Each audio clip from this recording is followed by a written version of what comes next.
खुशामदीद, आदाब, good morning, अस्सलाम वालेकुम। आप सबको हमारी तरफ से आप प्रोग्राम देख रहे हैं जी सलाम जेके, और सलाम जेके की आज की नशरियात लेकर आपका मेज़बान इशफाक गौहर हाज़िर खिदमत है और मेरे साथ नई दिल्ली स्टूडियो में मौजूद हैं गौहर कुछ है।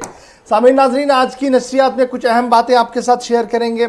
अवाम किस तरीके से मुख्तलिफ मामलात पर पीसी जा रही है और सरकारी रिपोर्ट क्या कुछ कह रही है उस पर गुफ्तगू करेंगे। बाजार का क्या कुछ हाल है वो बताएंगे। सरहद के पार क्या कुछ चल रहा है उस पर गुफ्तगू करेंगे। अमेरिका के साथ बयान आया है वो क्या कुछ है वो आपके सामने रखने की कोशिश करेंगे। सारी चीज़ें आपके साथ 10 बजे तक वक्फे से लाने की कोशिश करेंगे और 9:40 पर आप और हम बराह रास्त बातचीत भी करेंगे, यानी आप और हम डायरेक्ट फोन लाइन पर बात करेंगे। आप अपने इलाके के मसाइल मामले हुकूमत के सामने रखेंगे इस उम्मीद के साथ कि हुकूमती इदारे उन सभी मामलों को सुने और मसले का हल भी निकाले। तो फिलहाल फटाफट से बढ़ते हैं जी आगे, और आज की सबसे बड़ी खबर जो श्रीनगर जिले से सामने आ रही है, क्योंकि कल रात देर गए श्रीनगर शहर के अंदर मिलिटेंटों की मौजूदगी के बाद पुलिस ने एक वसी इलाके का मुहासरा किया है। और जब ये कल मुहासरा शुरू किया गया था तो अभी तक की सबसे बड़ी खबर जो आ रही है कि वो ये है कि गुलाबाग जो श्रीनगर के मज़ाफ़ात के अंदर है,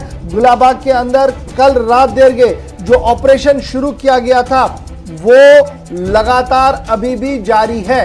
अगरचे एक तरफा तौर पर पुलिस की तरफ से आंसू गैस के गोले उस इलाके की ओर और उस मकान की ओर जरूर दागे जा रहे हैं जहां पर खदशा ये है कि मिलिटेंट छुपे बैठे हैं, ताहम अभी कोई फिजिकल कांटेक्ट नहीं हो पाया है। ज़मीनी सूरत हाल इस वक्त ये है कि लगातार इस इलाके को मुहासरे में लिया गया है। पुलिस, आर्मी, सीआरपीएफ की मुश्तरका कार्रवाई जो है वो इस वक्त चल रही है। तस्वीरें आज सुबह की हैं, यानी ये तस्वीरें लाइव तस्वीरें बिल्कुल भी नहीं है और डेफर्ड तस्वीरें हम आपको दिखा रहे हैं जो इस वक्त सामने आ रही है। लेकिन इस बीच खबर यह भी है कि एक जोरदार धमाके की आवाज से पूरा इलाका जो है गुलाबाग का दहल उठा है। ताहम अभी तक कोई ऑफिशियल कंफर्मेशन नहीं हो पा रही है कि क्या वाकई तौर पर एनकाउंटर शुरू हुआ है या नहीं। ताहम पुलिस ने कल रात देर गई इस बात की वजाहत कर दी थी कि इलाके के अंदर मिलिटेंटों की मौजूदगी के बाद पूरे इलाके को मुहासरे में लिया गया है और इस वक्त भी लगातार सिक्योरिटी एजेंसियां जो है इस ऑपरेशन को जारी रखे हुए हैं। जी हाँ, ये कल रात की खबर है। कल रात तकरीबन 10 बजे के करीब शाह हमदान कॉलोनी गुलाबाग श्रीनगर के अंदर जहां फोर्सेज यानी कि सीआरपीएफ और एसओजी पुलिस की तरफ से कॉर्डन किया गया है। मिलिटेंटों की मौजूदगी की एक मुसद्दिका इतला मिलने के बाद, ये पुलिस राय का कहना है, एक मुसद्दिका इतला मिली है जिसके बाद ही शाह हमदान कॉलोनी गुलाबाग श्रीनगर इलाके का मुहासरा किया गया है। ताहम अंधेरे की वजह से अगरचे वहां पर लाइटें भी नस्ब की गई और उसके साथ साथ ही रात के दौरान ही उस ऑपरेशन को सस्पेंड किया गया और आज अलग सुबह जब ऑपरेशन शुरू किया दोबारा तलाशी कार्रवाई शुरू की गई है। ताहम वहां पर जो मिलिटेंट मौजूदगी की इतला पुलिस को मिली थी उस वक्त की जो खबर इस वक्त मिल पा रहे हैं कि दोनों तरफ से इस वक्त गोलियों का तबादला नहीं हो रहा। अगरचे फोर्सेस की जानिब से गोली का इस्तेमाल भी किया है, ताहम वहां पर मिलिटेंटों की जानिब से जो पुलिस राय का मानना है कि वहां पर मिलिटेंट मौजूद है, उनकी तरफ से कोई गोली अभी तक नहीं चली है। उसके साथ साथ ही आईजीपी कश्मीर की तरफ से जो सहाफी है, मीडिया पर्सनल्स है, उनको भी हिदायत दिए गए हैं कि वो एनकाउंटर साइट के नजदीक न आए। बड़ी खबर हम आपको इस वक्त बता रहे हैं कि कुछ टेयर शेल चलाए गए हैं, आंसू गैस के गोले दागे गए हैं और ये जो खबर हम आपको बता रहे हैं कि आंसू गैस के गोले दागे गए हैं ये उस इलाके की ओर चलाए जा रहे हैं जो ज़रा से हमारे पास खबर है जहां पर ये इतला है कि मिलिटेंट अंदर किसी तरीके के मिलिटेंट जो है वो अंदर छुपे बैठे हैं। ताहम अभी तक कोई एनकाउंटर की तस्दीक शुदा खबर सामने नहीं आ रही है। ताहम आईजीपी कश्मीर ने सभी मीडिया से जो एडवाइजरी जारी किया उसमें उन्होंने साफ कहा है कि एनकाउंटर साइट के नज़दीक बिल्कुल भी ना आए और किसी भी तरीके से लॉ एंड ऑर्डर की सिचुएशन के अंदर अपना कोई मनफी रोल अदा ना करे। एक और दूसरी बात जो कही गई है कि लाइव विजुअल्स को नहीं करें। नेशनल इंटरेस्ट के अंदर लाइव विजुअल्स पर पाबंदी है। आपको याद होगा ये पाबंदी पहले ही आयद कर दी गई थी उस वक्त जब मुंबई के अंदर हमला हुआ था, तो तब से ही जो सेट प्रोसीजर था वो ये था कि लाइव विजुअल्स वहाँ से नहीं दिखाई जाती हैं, डेफर्ड विजुअल्स आ रही हैं। और ये जो टीवी पर आप देख रहे हैं ये भी डेफर्ड विजुअल्स हैं, सुबह के विजुअल्स हैं। तकरीबन इसमें 40-45 मिनट का वक्फा हुआ है इन विजुअल्स के आने में। तो ये डेफर्ड विजुअल्स हम भी चला रहे हैं, लेकिन खबर ये है कि आईजीपी की तरफ से बाज़ाब्ता तौर पर एडवाइजरी जारी कर दी गई है और साथ साथ ये भी कहा गया है कि एनकाउंटर साइट के पास जाने की बिल्कुल किसी को इजाज़त नहीं है। और इस वक्त की बड़ी खबर कि इस इलाके को तो मुहासरे में ले लिया गया है, तलाशी कार्रवाई भी चल रही है। ताहम मिलिटेंटों के साथ झड़प हुई हो इस तरीके की तस्दीक नहीं हो पाई है। ताहम इलाके के अंदर जोरदार धमाके की आवाज़ भी सुनाई गई है। तो पुलिस क्या कुछ कहेगी इसका हमें इंतजार रहेगा, आपको ज़रूर अपडेट इस हवाले से करेंगे कि थोड़ी देर में जब पुलिस की तरफ से कोई बयान जारी किया जाएगा। लेकिन फिलहाल बड़ी खबर ये कि इलाके के अंदर ये जो शाह हमदान कॉलोनी गुलाबाग है वहाँ पर लगातार ऑपरेशन जो है वो जारी है और कल रात से ही इलाके के अंदर जो है वो कार्रवाई शुरू कर दी गई है। तो अभी भी एक कार्रवाई वहां पर जारी है। इधर वहां क्या कुछ होगा आपको जरूर इससे रूबरू करवाएंगे। बढ़ते हैं जी आगे अपनी दूसरी खबर की ओर। और दूसरी खबर अवाम की खबर है और खबर इंतहाई अहम है। इससे पहले कि मैं सियासी खबरों पर आऊँ, इंतजामी खबरों पर आऊँ, खबर आपकी और हमारी है क्योंकि माह रमज़ान मुबारक की आमद है और माह रमज़ान की आमद से कबल बाजारों के अंदर आग लगी हुई है और ये आग गिरा फरोशी की है। इंतजामिया बेखुद और बेसूद सोई हुई है और अवाम लगातार परेशान है। नाज़रीन, माह रमज़ान से कबल बाजारों में ग्राम फरोशी अरूज पर है। महकमे उमूरी सार्फिन और अवामी तकसीमकारी ग्राम फरोशों के सामने बेबस नजर आ रही है। एलजी इंतजामिया अवाम को अभी तक राहत देने में फिलहाल नाकाम नजर आ रही है। जमीनी सतह पर मुर्ग, गोश्त, सब्जियां और दालों के दाम आसमान को छू रहे हैं। इस हवाले से अवाम की ये शिकायत है कि ग्राम फरोशी को लेकर उनकी जानिब से कोई भी इंतजामिया की जानिब से कोई भी संजीदा इकदाम नहीं उठाया जा रहा। चाहे मुर्ग की बात करें, गोश्त की बात करें, कल भी हमारे इस प्रोग्राम में लोगों ने जो शिकायत की है कि 600 अगरचे रेट मुकर्रर की गई है, ताहम इसके बावजूद भी जो है रेट उससे ज़्यादा फरोख्त जो गोश्त है वो फरोख्त किया जा रहा है। बड़ी खबर इस वक्त है कि माह रमज़ान की आमद है और माह रमज़ान की आमद से कबल सब्जियों, फलों और मुर्ग और गोश्त की कीमतें आसमान को छू रही है और महकमा उमूर सारिफीन व अवामी तकसीमकारी का जो निज़ाम है वो मुकम्मल तौर पर मफलूज होता हुआ नज़र आ रहा है।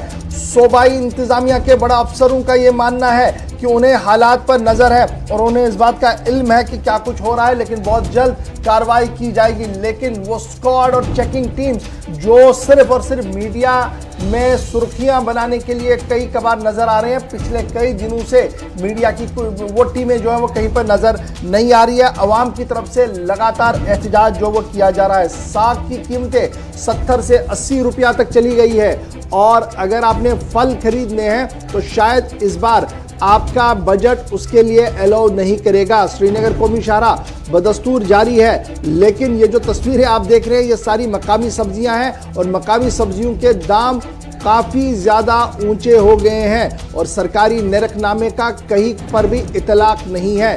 बाजार दर बाजार रेट्स डिफर हो रही है, यानी लाल चौक के अंदर अगर आप जाएंगे तो आपको एक रेट मिलेगा और बटमालू आते आते जो सिर्फ 2 या 2.5 किलोमीटर का सफ़र है वहाँ पर रेट आपको तब्दील मिलेगी, एक और रेट मिलेगी। और डाउनटाउन में जाएंगे तो रेटें टोटल डिफरेंट मिलेंगी आपको। तो ये शहर श्रीनगर का हाल है जिसे चाहे जिन दामों पर बेचा जा रहा है और सरकार लगातार खामोश। इंतजामिया की तरफ से कोई बड़ी कार्रवाई नहीं की जा रही है ताकि गरीब आवाम को किसी तरीके से राहत मिल सके। तो ये खबर थी जनाब, क्या कुछ मार्केट का हाल है क्योंकि रमज़ान मुबारक की आमद है, उससे पहले बाजारों के अंदर क्या कुछ हाल है आपके सामने हमने मुख्तसर सी खबर रख दी है। लेकिन आते हैं अपनी बड़ी खबर की ओर और बड़ी खबर जो है वो इंतहाई अहम है।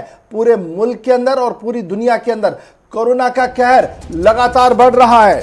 जी हाँ नाजरीन, आलमी वबा कोरोना वायरस का कहर लगातार जारी और मुल्क में कोरोना वायरस ने अब रिकॉर्ड भी तोड़े हैं। एक दिन में 1,15,269 नए केसेस सामने आए हैं और सरगर्म मामलात की तादाद 8,43,000, जबकि वायरस से मजीद 631 यानी कि रवां साल के दौरान ये सबसे ज्यादा। अगर हम कोरोना वायरस की बात करेंगे तो मुल्क के अंदर ये ऐसा पहली बार हुआ है कि 1,15,000 के केसेस मज़बूत केसेस सामने आए हैं।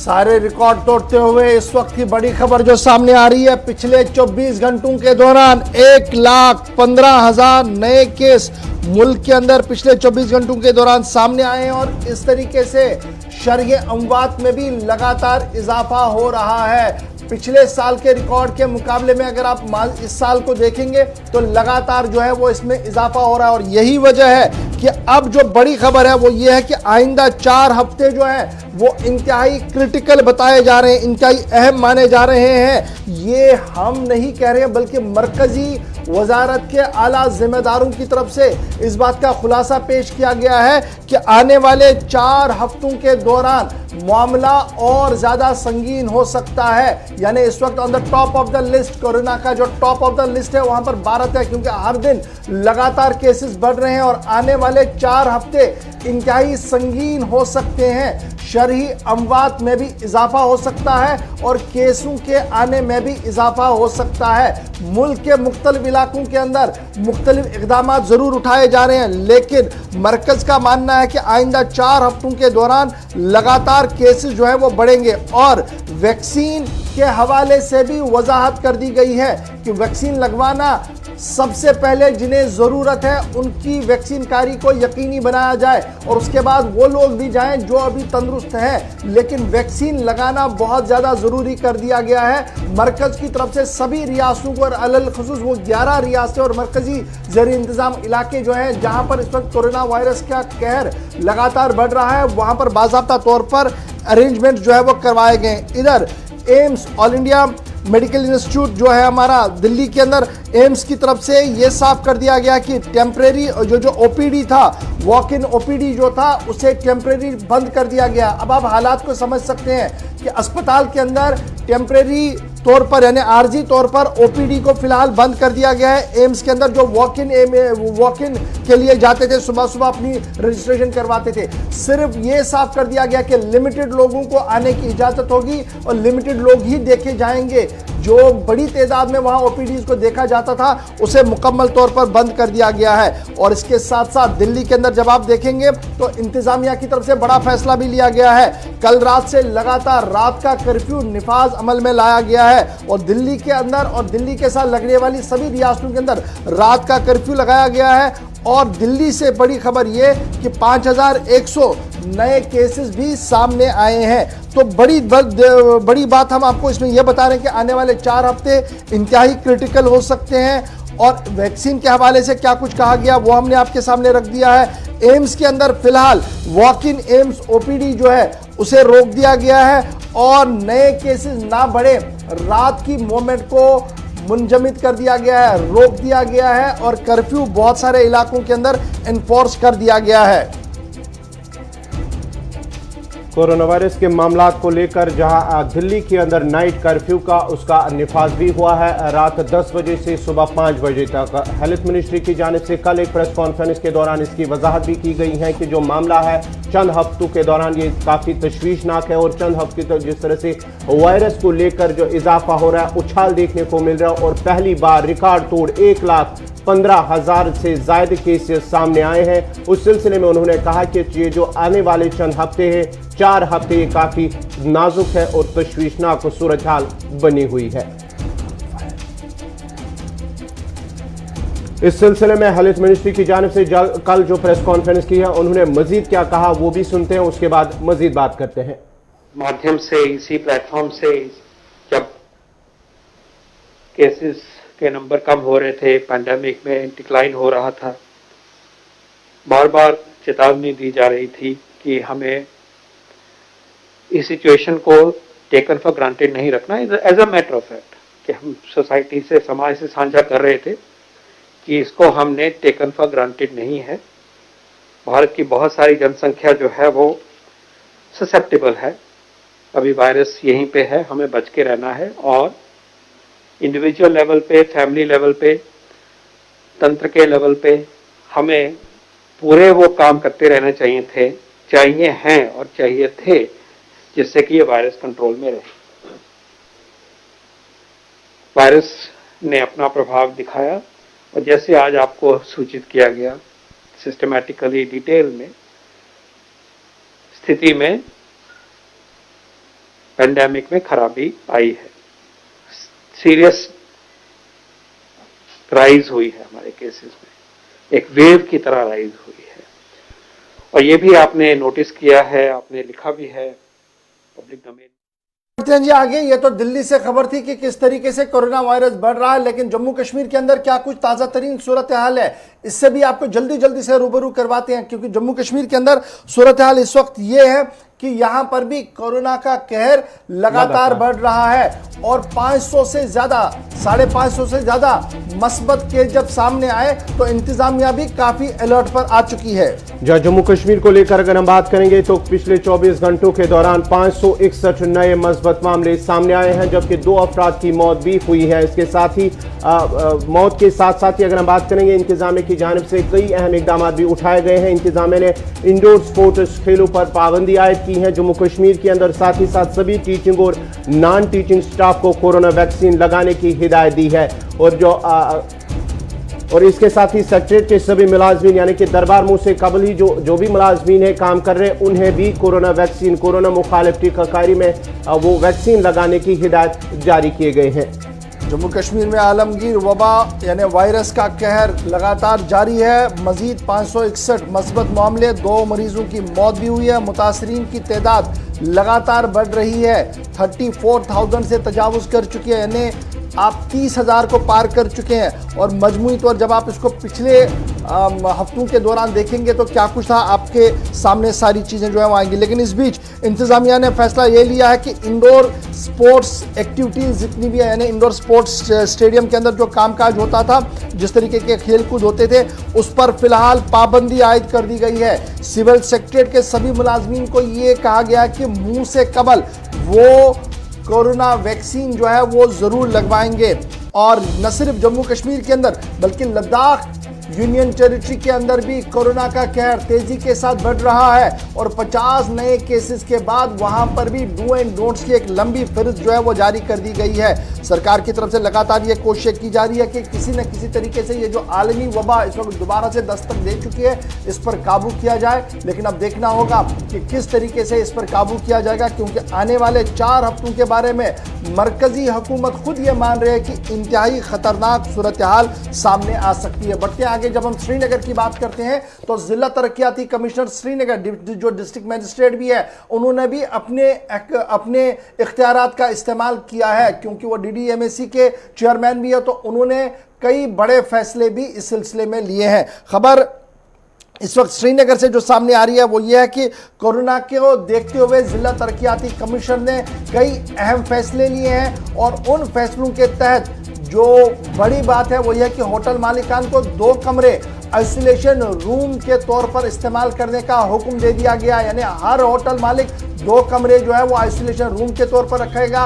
और शहर के कई इलाकों को अब कंटेनमेंट जोन में तब्दील कर दिया गया है, मिनी कंटेनमेंट जोन्स के अंदर तब्दील कर दिया गया। बागात और हबीब कॉलोनी और इस तरीके से डाउनटाउन के कुछ और इलाके हैं जहां पर कंटेनमेंट जोन्स बनाया गया है। कोरोना वायरस के पेश नजर जिला तरक्याती कमिश्नर एजाज असद की तरफ से कल जो आला सतही मीटिंग हुई थी उसके अंदर कई अहम फैसले लिए गए हैं और उन फैसलों के तहत जो मालिकान है, होटल मालिकान है, 2 कमरे आइसोलेशन के लिए सबसे पहले कुछ इलाकों को माइक्रो कंटेनमेंट जोन में बना दिया गया है। जो सफ़र करेंगे बाय एयर उनकी टेस्टिंग 100% हो, क्योंकि आपको याद होगा नेगेटिव एयरपोर्ट पर आया था, 2 दिन के अंदर पॉजिटिव हुआ, श्रीनगर आते आते सैया, बाद में मौत भी हुई। तो इन सभी चीज़ों को देखते हुए टेस्टिंग को और ज़्यादा मजबूत करने की बात जो है वो डिस्ट्रिक्ट मजिस्ट्रेट की तरफ से कहा गया है। इसके साथ साथ एयरपोर्ट के साथ साथ लोअर मुंडा के मुकाम पर भी टेस्टिंग को मजबूत किया जाए।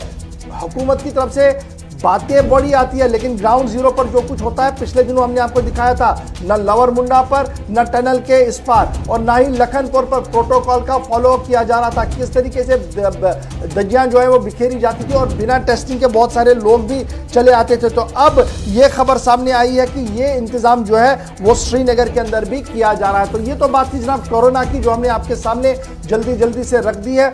अब बढ़ते हैं आगे, बात जरा भारत और पाकिस्तान की भी करते हैं, क्योंकि भारत और पाकिस्तान पर बात करना बहुत ज्यादा जरूरी है। और जब बयान अमेरिका की तरफ से सामने आया हो। और यूएस स्टेट डिपार्टमेंट ने हफ्तावार ब्रीफिंग के दौरान भारत और पाकिस्तान के रिश्तों के हवाले से कई अहम बातों का खुलासा किया है। जो अमेरिका की तरफ से भारत पाक रिश्तों पर एक बड़ा बयान सामने आया है। बाहमी मुज़ाकरात से हल निकाला जाए, दोनों के दरमियान उन्होंने ये बात कही है। लेकिन चीनी के दरामदगी मामले पर अमेरिका ने खामोशी इख्तियार की है। जब चीनी के मुतल्लिक उन्हें सवाल पूछा गया है तो उस पर उन्होंने खामोशी इख्तियार की है। पाकिस्तान की चीनी की दरामदगी पर उन्होंने आलमी टेंडरिंग को लेकर जहां भारत और इजराइल को इस लिस्ट से बाहर रखा है, उस सिलसिले में जो है बाकायदा तौर पर 15 अप्रैल से वो टेंडरिंग भी शुरू होगी, बोली शुरू होगी। लेकिन अमेरिका की तरफ से इस सिलसिले में कोई बयान सामने नहीं आया। उन्होंने इस पर खामोशी इख्तियार की है।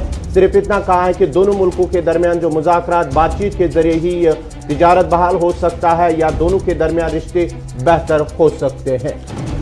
बड़ी बात हम आपको बता रहे हैं कि अमेरिका की तरफ से इस बात का इरादा किया गया है कि भारत और पाकिस्तान के बीच जितने भी मामले हैं वो बाहमी मुज़ाकरात के ज़रिए से हल हो। अव्वल तो इस बात का उनकी तरफ से वजाहत दे दी गई। और दूसरा मामला जब उनसे ये पूछा गया कि मुज़ाकरात पर आप ख्वाह हैं और हालात आहिस्ता आहिस्ता बेहतर हो रहे हैं, लेकिन जिस तरीके से नो ट्रेड लिस्ट में पाकिस्तान ने भारत को रखा है, तो उस सवाल का जवाब उन्होंने नहीं दिया, बल्कि इशारों में कई बड़े खुलासे भी किए हैं। तो ये बात तो थी जनाब भारत, पाकिस्तान और अमेरिका की तरफ से दिए गए बयान की। बढ़ते हैं आगे, बात ज़रा चीन की भी आपके सामने बताते हैं, क्योंकि मामला जब चीन का आपके सामने रखेंगे तो भारत और चीन की बीच बातचीत का सिलसिला और तेजी के साथ आगे बढ़ सकता है। और खबर यह है कि 9 अप्रैल को 11वें दौर की बातचीत होगी।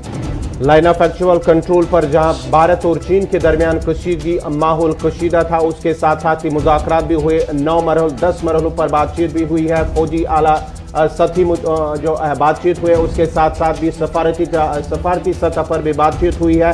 और साथ ही साथ अब जो खबर जो सामने आ रही है वो 9 तारीख को दोनों अफवाज के बीच एक बार फिर जो है बातचीत मुतवक्का है। 10 मरहलों की अभी तक बातचीत हुई है। कई अहम फैसले भी लिए गए हैं फौजी इनखला को लेकर, जहां दोनों मुल्कों ने इस बात पर जो बाहमी इत्तेफाक भी किया है कि फौजी इनखला शुरू करेंगे। और कहीं ना कहीं दोनों मुल्कों ने अपनी फौजियों को वापस वहां से बुलाया है। और अभी भी कई अहम ऐसे मकामात है जहां पर फौजी अभी दोनों तरफ से फौज वहां पर मौजूद है। उसको लेकर जो है अब दोनों के दरमियान 9 तारीख को, रवा माह की 9 तारीख को मजीद बातचीत मुतवक्का है। बड़ी खबर इस वक्त चीन के हवाले से सामने आ रही है कि लद्दाख के अंदर चीन और भारतीय फौजें आमने सामने और कई मामलों पर पेश रफ्त भी हुई है 8वें, 9वें और 10वें दौर के दौरान। लेकिन अब 11वें दौर की बातचीत होने जा रही है और 9 अप्रैल के वक्त को मुकर्रर किया गया है, जो डेट है उसे मुकर्रर कर दिया गया और सुबह 9:30 बजे मीटिंग हो सकती है। बावसूख ज़रा से इस खबर को हम आपको बता रहे हैं कि 11वें दौर की बातचीत जो है वो 9 अप्रैल को होगी। और आपको इससे पहले याद होगा कि डिसएंगेजमेंट को लेकर कई फ्रिक्शन पॉइंट जो है वो दिप्सांग, गोगरा, हॉट स्प्रिंग के मामले पर बातचीत तो हुई थी, लेकिन अब इसमें और ज़्यादा बातचीत आगे बढ़ सकती है। और जिस तरीके से पिछले दौर के अंदर इनखिला हुआ था, दोनों तरफ से फौजें पीछे चली गई थी, अब माना जा रहा है कि दिप्सांग, गोगरा और हॉट स्प्रिंग पोस्ट पर भी कई अहम फैसले जो है वो लिए गए हैं। और कल ये मामला जो है वो तय पाया जाएगा कि फौजी इनखिला इन इलाकों के अंदर कैसे हो सकता है। तो बड़ी खबर कि अब मुज़ाकरात का 11वां दौर होगा और अप्रैल 9 तारीख को चुना गया सुबह 9:30 बजे मुज़ाकरात का आगाज होगा दोबारा। पिछले कई दिनों से और कई हफ्तों से जो है मरहलावार तरीके से बातचीत हो रही थी, लेकिन अब ऑफिशियल मीटिंग जो है वो रखी गई है, जिसमें दोनों तरफें यानी दोनों फौजों के अफसर जो है वो बैठेंगे और इस हिकमत अमली को तय करेंगे कि किस तरीके से और आगे बढ़ना है और यहाँ पर जो तनाव है इसे किस तरीके से ख़त्म किया जाए। चलिए जी, अब बढ़ते हैं जी आगे, आपको एक और बड़ी खबर भी बताते हैं और बात जरा पाकिस्तान की करते हैं, जहां मैंने आपको पहले बताया था कि अमेरिका के जब दफ्तर खारजा के अफसर से सवाल पूछा गया तिजारत के हवाले से चीनी के मामले पर, तो अब चीनी के मामले पर एक और खुलासा पाकिस्तान की ज़राया बलाग से हो रहा है। और पाकिस्तान के मारूफ सहाफ़ियों के पेज को जब आप खंगालेंगे तो पता लगेगा कि भारत के साथ चीनी की दरामदगी के मामले पर जो यू टर्न हुआ है उसमें पाकिस्तान का कम और चीन का बड़ा अमल दखल माना जा रहा है। मारूफ सहाफ़ियों ने अपने तज्जिये में पाकिस्तान के अंदर इस बात का खुलासा पेश किया है कि चीन की जो बर वक्त इंटरफेरेंस हुई है उसके वजह से भारत के साथ जो ताल्लुकात बेहतर होने की उम्मीद लगाई जा रही थी उसमें यू टर्न आया है। और इमरान खान की हुकूमत ने इस बात का फैसला लिया कि जो चीनी इंपोर्ट करनी है या चीनी जो मंगवानी थी हमने भारत से, उस पर रोक लगाई जाए। न सिर्फ रोक लगाई जाए बल्कि उस फहरिस्त में डाला जाए जिस फहरिस्त के साथ, यानी उन लोगों के साथ, उन मुल्कों के साथ जहां पर तिजारत नहीं करनी है, उस लिस्ट में कहीं ना कहीं भारत को डाला गया। और ये सब कुछ चीन को खुश करने के लिए कहा गया है। ये पाकिस्तान के टॉप जर्नलिस्टों की तज्जिए हैं, तबसरे हैं जो वहां पर आज छपकर सामने आए हैं। नंबर 1।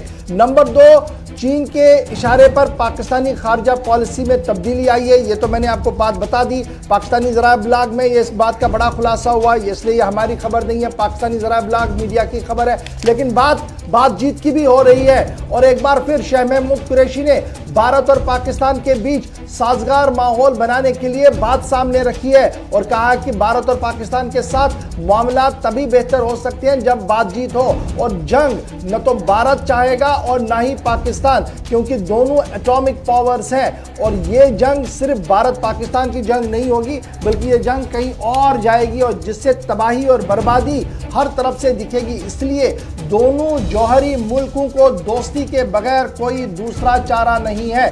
ताहम पाकिस्तान एक कदम आगे बढ़ा है, अब भारत को भी एक कदम आगे बढ़ना होगा। शाह महमूद कुरैशी का बयान जो वज़ीर खारजा पाकिस्तान है आया उस वक्त है जब भारत को उस लिस्ट में डाला था जहां पर तिजारत नहीं करनी है। और उस एनिमी लिस्ट से अब आज का जो बयान आया है, सिर्फ 48 घंटों के अंदर अंदर जो बयान आया है वो ये आया है कि हम दोस्ती भी चाहते हैं। एक तरफ से चीन के साथ उनकी दोस्ती चाहिए और यहाँ दूसरा जो सऊदी हुकूमतें हैं या जो माना जा रहा है कि ट्रैक 2 पर जो मुल्क काम कर रहे हैं उन्हें भी पाकिस्तान नाराज नहीं करना चाहता है। इसलिए शाह महमूद कुरैशी जो है वो मैदान में आए और एक बार फिर माहौल को साजगार बनाने और दोस्ती और बातचीत के राह को इलापते हुए आगे बढ़ने की कोशिश की है। तो ये दो तरफे से जो है दो रुख पाकिस्तान के हमने आपके सामने रख दिए हैं कि किस तरीके से वहां पर सियासत इस वक्त चल रही है और पाकिस्तानी ज़राए ब्लॉग क्या कुछ लिख रहा है और क्या कुछ कह रहा है। तो ये बात थी जनाब भारत और पाकिस्तान की, बड़ी अहम बात थी।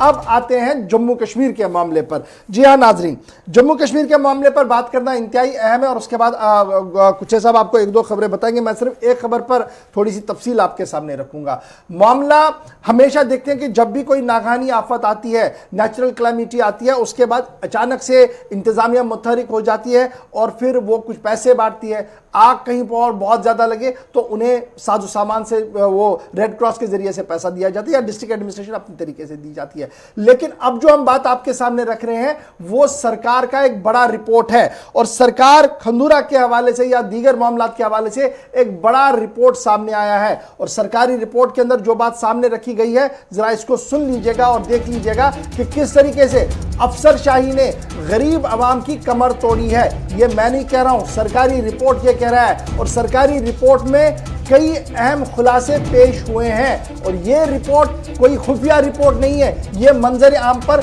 लोकसभा के आखिरी दिन पर रखी गई है जिसे आप CAG रिपोर्ट कह रहे हैं। और उसमें यह कहा गया कि नागहानी आफात से निपटने के लिए मरकजी हुकूमत ने काफी पैसा दिया लेकिन वो पैसा कभी बांटा ही नहीं गया, जिसकी वजह से अफसरशाही जो है वो साफ दिख रही है और अवाम जो मुतासिर हुए थे उन्हें एक पैसा नहीं मिला है। अब मैं एक एक करके आपको कुछ चीजें समझाने की कोशिश करूंगा। ये जो CAG की रिपोर्ट है इसमें क्या कुछ कहा गया है। सबसे पहले कॉम्पिटेंट ऑडिटर जनरल ने कहा कि डिफेंस मिनिस्ट्री ने पैसा दिया और पैसा दिया साल 2007 में। अब अपनी याददाश्त को जल्दी से आप रिवाइंड कीजिए और याद कीजिएगा कि 11 तारीख थी, साल 2007 था।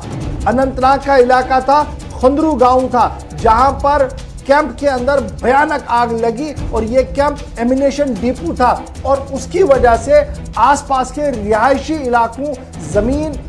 इलाकों को काफी नुकसान पहुंचा। और यह सारा एसेस किया गया मिनिस्ट्री फॉर डिफेंस की तरफ से और उस वक्त के डिप्टी कमिश्नर के हक में उसके अकाउंट में, सरकारी अकाउंट में पैसा दिया गया 26.74 करोड़ रुपया। अब ये मान लीजिए 27 करोड़ रुपए के आसपास पैसा जो है भेजा गया मरकजी वजारत दिफा, डिफेंस मिनिस्ट्री की तरफ से। क्यों? क्योंकि खंडूरा जो सेंटर था जहां पर एमिनेशन डिपो था, आग लगी थी और सरकार इस बात को एसेस कर रही थी कि नुकसान हुआ है और ये पैसा जी बांटना था मुतासिरीन के अंदर, आग जिनके घरों को लगी थी, जिनको नुकसान हुआ था, ताकि उन्हें थोड़ा सा रिलीफ मिले। अब क्या हुआ है, जो रिपोर्ट मंजर आम पर आई है, इस रिपोर्ट के अंदर क्या कुछ कहा गया है वो देख लीजिएगा और काफी दिलचस्प बात है। जब आप रिकॉर्ड को खंगालते हैं, साल 2020 में रिकॉर्ड 2007 का इंसिडेंट है, 2007 से 2020 तक का सफर कितना होता है जी, कितने साल होते हैं, अंदाजा लगाइए। इसमें अब जो रिपोर्ट आई है सामने कि कंपनसेशन जो दिया गया अमाउंट जो है 23.19 करोड़ रुपया डिस्ट्रीब्यूट किया गया इफेक्टेड फैमिलीज के अंदर साल 2009 तक, यानी 7 में इंसिडेंट हुआ, साल 2009 तक आपने बांटे 23.19 करोड़ रुपया।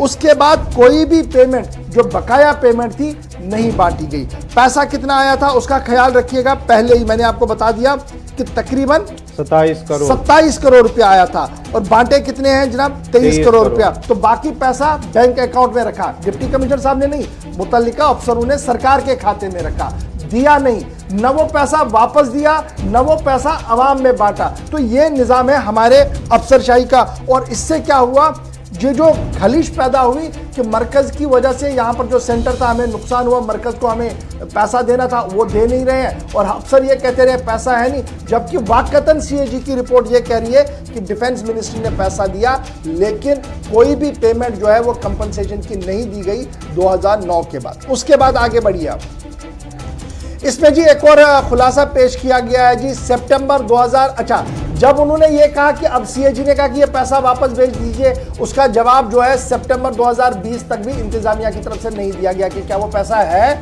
नहीं है, उसी अकाउंट में है, नहीं है, किसी को दिया नहीं दिया कोई हिसाब ही नहीं है। ये निज़ाम था हमारा जी, निज़ाम ये का। अब दूसरा है डिस्ट्रीब्यूशन और कंपनसेशन जो देना था विक्टिम्स का, जो नेचुरल क्लाइमिटी यानी जो नागहानी आफात की वजह से आपने आग लगी, बारिश हुई, या बॉर्डर पर जो लोग जख्मी होते हैं। अब दो तरह से, एक नागहानी आफात है और बॉर्डर पर जो हर दिन हम शल देखते थे, गोलियां देखते थे, मकानात तबाह होते हुए देख रहे थे, वहां पर कितना पैसा देते थे नाजरीन को याद होगा, और जो सरहद पर लोग रह रहे हैं उन्हें पता होगा कि कितने 100 रुपया दिए जाते हैं वहां पर, जबकि पैसा देखिए कितना आया है। ऑडिट जो रिपोर्ट आई है फरवरी 2019 रिवील ये करती है कि डीडीओज जो 58 डीडीओज है उनके अकाउंट में, जो रेवेन्यू डिपार्टमेंट के हैं उनके अकाउंट में 4 करोड़ से ज्यादा 4.28 करोड़ रुपया जो है वो रकम दे दी गई, इसलिए ताकि वो पैसा बांटे उन लोगों में जो सरहद के पास इन वजूहात की, जो नागहानी आफत हो या फायरिंग हो उसकी वजह से जद में आए हो। उस अमाउंट में यानी 4.28 करोड़ रुपए में से सिर्फ 1.25 करोड़ रुपया बांटा गया है, बाकी मानदा कुछ अकाउंट्स के अंदर रखा गया, बहुत देर तक रखा गया और कुछ ने वापस भी किया। लेकिन कॉम्पिटेंट ऑडिटर जनरल ये मान रहा है कि जनाब जब ये पैसा दिया गया था बांटने के लिए तो ये बांटा क्यों नहीं गया अवाम के अंदर। तो कश्मीर, जम्मू के अंदर भी अफसरशाही किस तरीके से आपके सामने रख दिया।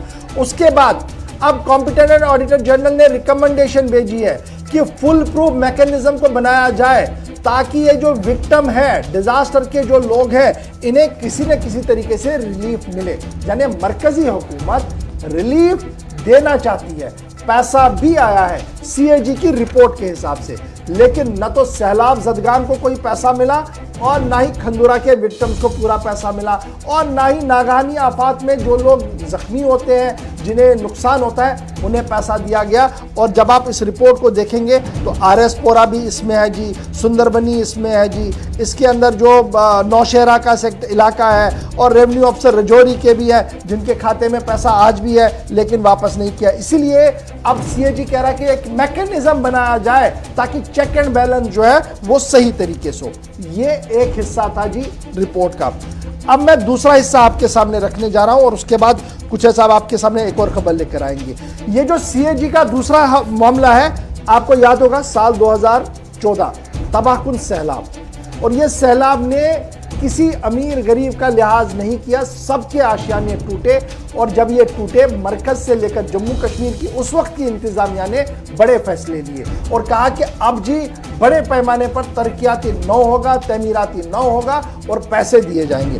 लेकिन सीएजी ने आज एक बड़ा खुलासा दोबारा किया, और वो नाजरीन जिन्होंने गुज़श्ता दिनों कॉल किया था, सिर्फ 2-3 दिन पहले कुछ नाजरीन की तरफ से कॉल किया गया था, चाहे वो पुलवामा के हो, श्रीनगर के हो या कुछ और इलाकों से, वो कहते हैं कि जनाब हमें पैसा ही नहीं दिया गया, सारी फाइलें बनी है और डिप्टी कमिश्नर्स कह रहे हैं कि हमारे पास पैसा नहीं है। लेकिन अल्लाह जब सच्चाई सामने लाता है तो वो लाके ही रखता है। वकुल जा अल हक व ज़हक़ल बातिल इन्न बातिल कान ज़हूक़ा, वो इतलाक यहां पर आप देखेंगे, क्योंकि डिप्टी कमिश्नर कह रहे हैं पैसा नहीं है। और सीएजी क्या कुछ कह रहा है, सीएजी कह रहा है कि 2014 में जो फ्लड इफेक्टेड लोग थे उन्हें पैसा दिया ही नहीं गया। पहली लाइन में खुद सीएजी इस बात को मान रहा है और कह रहा है कि साल 2009 के बाद 14 में सैलाब आई और लगातार पैसा जो है वो साल 2019 तक दिया गया। 14 में सैलाब आई, 19 तक पैसा 5.48 करोड़ रुपया जो है वो जनाब डिस्ट्रीब्यूट ही नहीं हुआ। 5 करोड़ 5.5 करोड़ से ज्यादा पैसा जो है वो डिस्ट्रीब्यूट नहीं किया गया, बैंक अकाउंट्स में नहीं डाला गया, डीडीओज की तरफ से गलतियां की गई।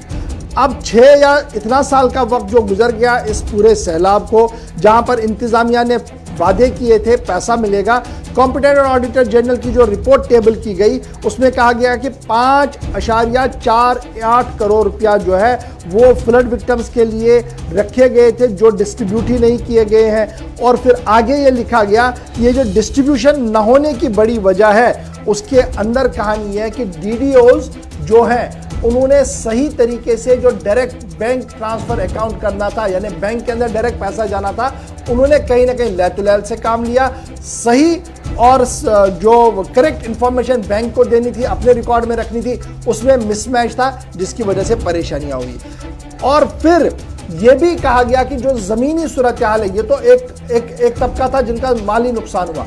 दूसरा नुकसान ये होता है कि जमीन पर जो पैदावार उगती थी, एग्रीकल्चर लैंड आपका तबाह हुआ, हॉर्टिकल्चर लैंड आपका तबाह हुआ, उसमें इकोनॉमिकल सर्वे रिपोर्ट ने इस बात का खुलासा पेश किया था कि साल 2015, 16, 17 और 17-18 के अंदर लगातार जो है वो गिरावट आ रही है आपकी एग्रीकल्चर प्रोडक्शन में, हॉर्टिकल्चर प्रोडक्शन में, क्योंकि ज़मीन उतनी उपजाऊ नहीं रही है, तबाही मची है। और उसके लिए बाज़ाब्ता तौर पर रिलीफ पैकेज का ऐलान किया गया था, और वो रिलीफ पैकेज जो निर्मला सीतारमण की तरफ से दिया गया था उसमें मीगर अमाउंट ज़रूर मिला है, लेकिन जो मेजर पोर्शन था वो नहीं दिया गया है। ये भी जनाब खुलासा हुआ है कॉम्पिटेंट ऑडिटर जनरल की रिपोर्ट में। अब हम किसकी बात को सही माने, बड़ा सवाल यहां पर यह पैदा होता है, क्या कॉम्पिटेंट ऑडिटर जनरल ने जो ऐवान के सामने एक कागज रखा है, इस कागज को सही माना जाए, या हमारे निजाम के अंदर जो अफसर बैठे हैं, डिप्टी कमिश्नर्स हैं, डीएम्स हैं, एडीएम्स हैं, एसडीएम्स हैं, उनकी बात को सही माना जाए। अब आप ये फैसला खुद कीजिए, क्योंकि हमारा जो काम था वो खबर रखना था, और खबर तह तक रखना गुलिस्तान न्यूज़ का काम है। और आज मैंने लगातार पिछले दो हफ्तों से हम कोई ना कोई खबर आपके सामने रख रहे थे। ये इसलिए अहम था क्योंकि हमने भी बहुत सारे डिप्टी कमिश्नर से जब ये पूछा, उन्होंने कहा पैसा नहीं है। तो सीएजी कह रहा है कि आपके अकाउंट्स में पैसा है, तो क्या सीएजी झूठ बोल रहा है? अगर सीएजी की रिपोर्ट गलत है तो आपने उस रिपोर्ट का जवाब आज तक क्यों नहीं लिखा? सितंबर तक वो आपका इंतजार करते रहे, आपने नहीं लिखा। डेट मीन्स कुछ फिशी है, या पॉलिटिकल लेवल पर या एडमिनिस्ट्रेटिव लेवल पर जांच करने की अशद जरूरत। जी, तो ये थी सीएजी के हवाले से अब बड़ी खबर। अब एक और बड़ी खबर है जम्मू कश्मीर के हवाले से। डीडीसी मेंबरान, डीडीसी चेयरपर्सन और नायब चेयरपर्सन के हवाले से प्रोटोकॉल जारी किया गया है। जम्मू कश्मीर इंतजामिया की जानिब से कल जो है प्रोटोकॉल, सरकार पर प्रोटोकॉल की नई दर्जाबंदी जो है वो जारी की गई है। जिला तरक्याती कौंसिल चेयरमैन का दर्जा जो है वो मेयर के बराबर अब होगा। इसके साथ साथ ही जो नायब चेयरमैन है यानी कि वाइस चेयरपर्सन को तमाम इंतजामी सेक्रेटरी, डिविजनल कमिश्नर या आईजी के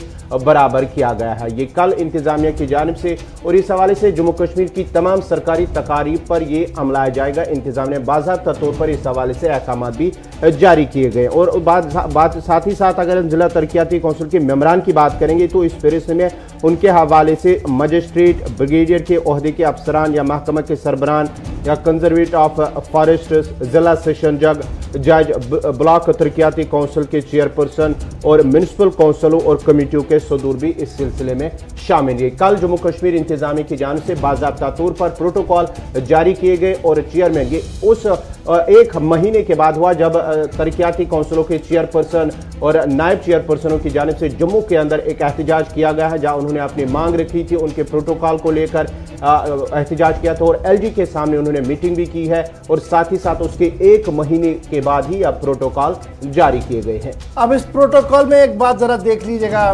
chairman, vice chairman, member, BDC सबको कहीं ना कहीं खुश रखा गया है और उनके एतदाल के हिसाब से उनको आगे बढ़ाने की कोशिश की। लेकिन प्रोटोकॉल में मेरी नज़र में एक बड़ा फेरबदल जो है वो ये है कि जो डीडीसी चेयरपर्सन्स है उन्हें ये जो डीडीसी चेयरपर्सन है उन्हें 2 स्टेप ऊपर रखा गया है मेंबर पार्लियामेंट से। मेंबर पार्लियामेंट जो वारंट ऑफ प्रेसिडेंस निकला है उसमें 2 स्टेप ऊपर है।